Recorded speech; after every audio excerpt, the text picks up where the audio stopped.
Бауыржан Момышұлының «Ұшқан ұя» повесіне арналған бук-трейлер. Менің бабам Имаш 1911 жылы 90 жасында дүние салған. Әжесінің аты Қызтумас еді. Қартайғанда Сары кемпір атанған. Әжесі ұл біткеннің бәрі қазанның түпкүйесінде әкесіне тартып қара болды. Ал қыз жағы өзіне тартып аққұбаша ажарлы шықты деп отыратын. Бірде көш ауылда үлкен той өтіпті.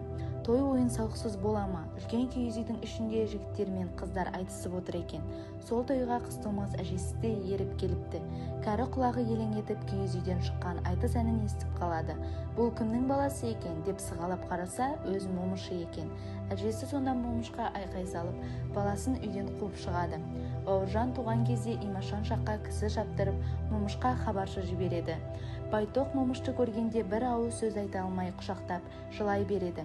Бауыржан 2-3 ай болғанда шешесі оны күн көзіне шығарып, Имаш атасының алдына келеді.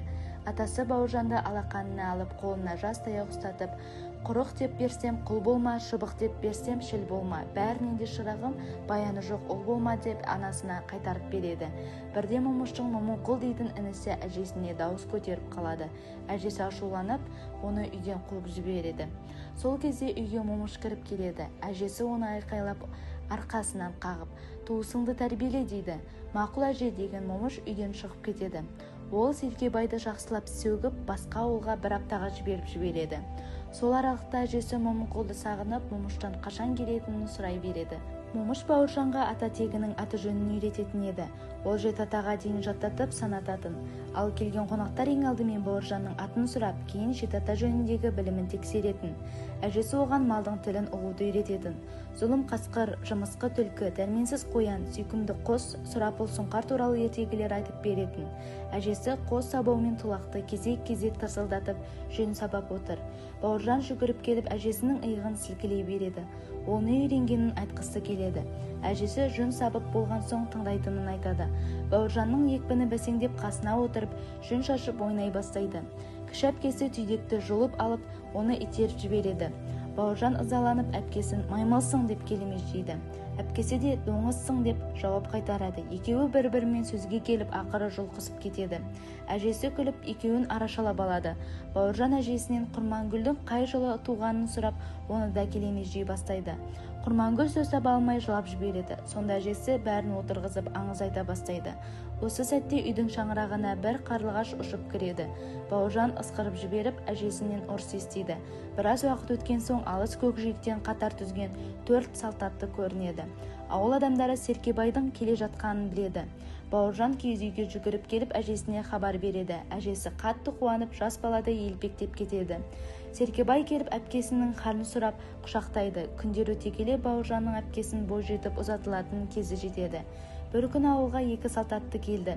Бірі Балтабай, екіншісі 25-тер шамасындағы бейтаныс жігіт. Жас жігіт үнсіз отырып шайын баппен ішеді. Үбиянға айтқан бірнеше сөзі үйлеспейді. Олар кеткен соң әпкелері оның қылығын салып мәз болады. Үбиян әуелі күледі, кейін ашуланып ұрсып береді. Кешке әпкелері келгенде балалар қонақтарды мазақтап айтып береді. Әкесі жымиып тыңдап, бұл әңгімені қайта қозғамауды ескертеді. 2 аптадан кейін Балтабай қайта келеді. Ол Момышпен оңаша сөйлесіп кетеді. Базар күні Аюбай ауылынан 20 шақты адам келеді. Қонақтарға мал сойылып, үлкен құрмет көрсетіледі. 2 ауылдың үлкендері бата алысып, сый-сияпат жасалады.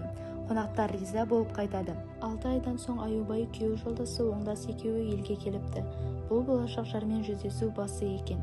Аюбай қаржын арқалап жалғыз қалды. Оңдас кетіп қалады.